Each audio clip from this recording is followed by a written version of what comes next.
இயேசுவே உம்மை வணங்குகிறோம், எம் வாழ்வை உமக்கு அளிக்கின்றோம், உம்மை அன்பு செய்கின்றோம்.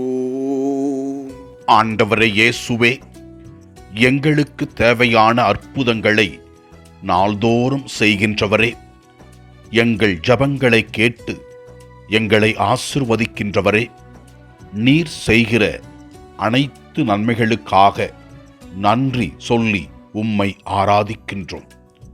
முதல் வாசகத்திலே நாம் பார்க்கிறோம், நாம் அனைவரும் கிறிஸ்துவுக்கு உரியவர்கள் என்றும் கிறிஸ்து கடவுளுக்கு உரியவர் என்றும் பவுலடிகளார் கூறுகிறார்.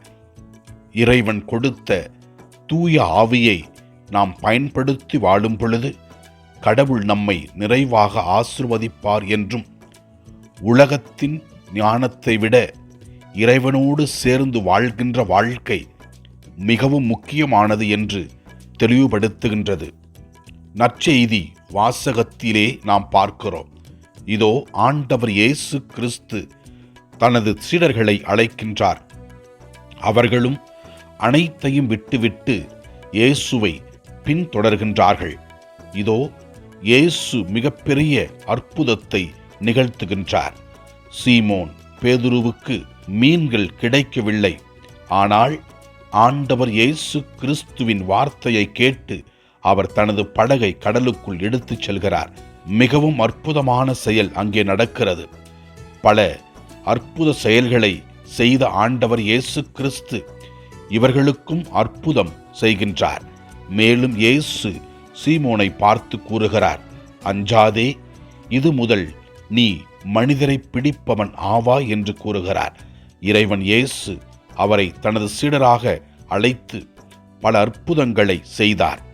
நாமும் இறைவனோடு இணைந்து வாழும் பொழுது, இறைவனின் வார்த்தைகளை கேட்டு நடக்கும் பொழுது பல அற்புதங்கள் நம் வாழ்க்கையில் நடக்கும். இயேசுவே ஆண்டவரே, உமது அருள் பிரசன்னத்தில் இருக்கிற நாங்கள் எங்களையே ஒப்பு கொடுத்து ஜெபிக்கிறோம். எங்கள் குடும்பத்தில் இருக்கிற எல்லா நபர்களை ஒப்பு கொடுக்கிறோம். நாங்கள் செய்கின்ற தொழிலை ஒப்பு கொடுக்கிறோம்.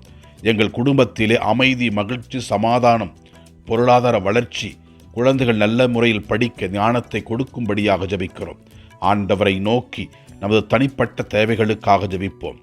எல்லாம் வல்ல இறைவன், தந்தை, மகன், தூய ஆவியார் நம் ஒவ்வொருவரையும் ஆசீர்வதிப்பாராக. இயேசுவுக்கு புகழ். மரியே வாழ்க. ஆமன்.